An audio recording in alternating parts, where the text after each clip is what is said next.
අද අපි කියන්න යන්නේ මෙන්න මේ මානවයා මුළු ලෝකේ පුරාම පැතුරුන හැටි. අපි දැන් දන්නවා අපේ මුතුන් මිත්තන් අපේ පැරණිම මානවයා කවුද කියලා හෝමෝ සේපියන්ස් කියන මානවයා. අපේ ප්‍රමාණය හිස් කබල තියෙන අපේ ප්‍රමාණය ශරීරයට වැඩෙන්න පුළුවන් මට්ටමට ආපු මානවයා මේ හෝමෝ සේපියන්ස් මානවයා දකුණු අප්‍රිකාවේ මුලින්ම ජීවත් වුණා. මේ දකුණු අප්‍රිකාවේ මීට අවුරුදු 1,50,000කට පෙර ජීවත් වුණු මේ මානවයා අපේ මුතුන් මිත්තන් ටිකින් ටික ලෝකේ පුරාම ව්‍යාප්ත වුණා. ලෝකේ පුරාම පැතිරෙන්න ගත්තා. මේ විදිහට ලෝකේ පුරා ජනාවාස වුණේ මෙන්න මේ ආකාරයෙන්. මේ අය ඉපදෙමින් මැරෙමින් ඒ වගේම රංචු පිටින් ගමන් කරමින් ටික දකුණු අප්‍රිකාව පුරාම පැතිරිලා ඊට පස්සේ එක පිරිසක් එක කණ්ඩායමක් එහෙම නැත්නම් එක කොටසක් යුරෝපයට ගමන් කරා. යුරෝපයේ පැත්තට ගමන් කරා.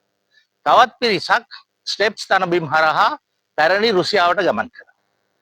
තවත් පිරිසක් ආසියාව හරහා ඕස්ට්‍රේලියාව දක්වා ගමන් කරා. මේ ගමන් කිරීමට අවුරුදු ලක්ෂ 25ක පමණ කාලයක් ගත වුණා.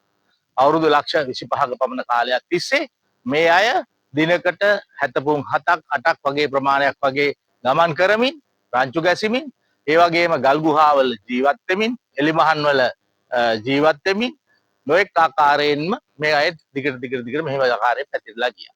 මෙහෙම පැතිරලා ගිහිල්ලා මුළු ලෝකයම ජනාවාසුණයි කියලා තමයි අතීතයේ සඳහන් වෙන්නේ. ඒ වගේම අපේ පොත්පත්වල සඳහන් වෙන්නේ.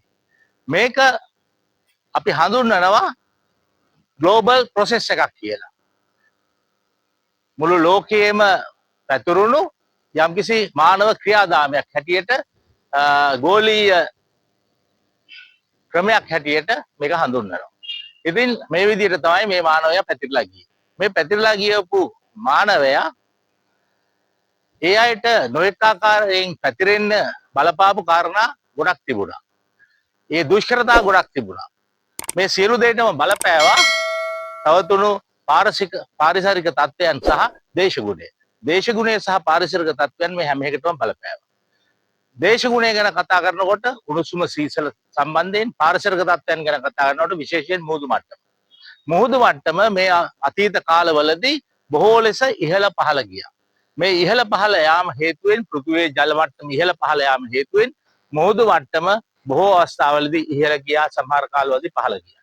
ඉතින් මේ කාල සීමාවේදී මේ හේතුව නිසා සමහර කාලවලදී මුහුදු මට්ටම පහළ යාම හේතුවෙන් බොහෝ රටවල් එකට යා වෙලා තිබුණා.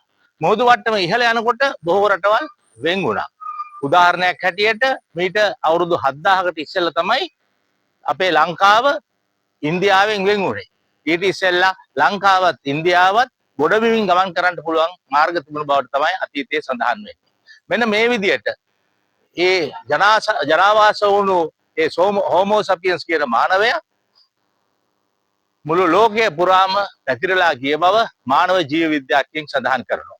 ඒ අය ලෝකයේ පුරා රුසියාවේ, ඒ වගේම යුරෝපයේ, ඕස්ට්‍රේලියාවේ, ආසියාවේ ආදී විවිධ රටවල් වලින් ඒ අය ජීවත් වුණු ගල් ගුහා හාරලා, ඒ අය ජීවත් වූ බිම් ප්‍රදේශ හාරලා, ඇටකටු ආදිය හොයාගෙන, මෙවලම් ආදිය හොයාගෙන, ඔවුන් පාවිච්චි කරපු, ඔවුන් රැඳී හිටපු ස්ථාන වලින් අවශ්‍ය ද්‍රව්‍ය ලබාගෙන කාබන් පරීක්ෂණයට ලක් කළා.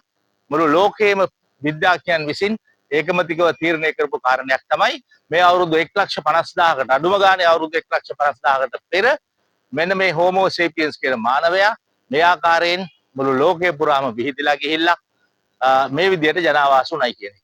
එතකොට මෙන්න මේ හෝමෝ සේපියන්ස් කියන මානවයා අපේ රටට ලංකාවට මුලින්ම ආවේ මීට අවුරුදු 1,25,000කට කලින්. ඒ 1,25,000කට කලින් රංචු පිටින් එහෙම නැත්නම් කණ්ඩායමක් වශයෙන් ඔවුන් සමහර වෙලාවට ගොඩබිම දිගේ ඇවිදගෙන එන්නේ නැති, නැත්නම් පහුරු ආදී දේවල් භාවිතා කරමින් මුහුදින් එන්නේ නැති. එහෙම ඇවිල්ලා අවුරුදු 1,25,000කට ඉස්සෙල්ලා ඔවුන් මේ ලංකාවේ ක්‍රමයෙන් ජනාවාස වුණයි කියලා තමයි සඳහන් වෙන්නේ. එතකොට මේ කොහාටද ආවේ? මේ කොහාටද ආවේ කියලා හොයනකොට මේ අපේ මුලින්ම ඒ හෝමෝ සේපියන්ස් කියන මානවයා හිටපු බවට සාක්ෂි ලැබිලා තිබෙනවා යාලෙන්. යාල කෙළවරේ යාල බ්ලොක් 2 කියන ප්‍රදේශයේ වෙරළ ආශ්‍රිතව තියෙන මිනිහාගල් කන්ද කියන ප්‍රදේශයේ මීට අවුරුදු 1,25,000කට පෙර මේ හෝමෝ සේපියන්ස් කියන මානවයා ජීවත් වූ බවට විද්‍යාඥයෝ විසින් ඒ පරීක්ෂණ වලින් හොයාගෙන තිබෙනවා.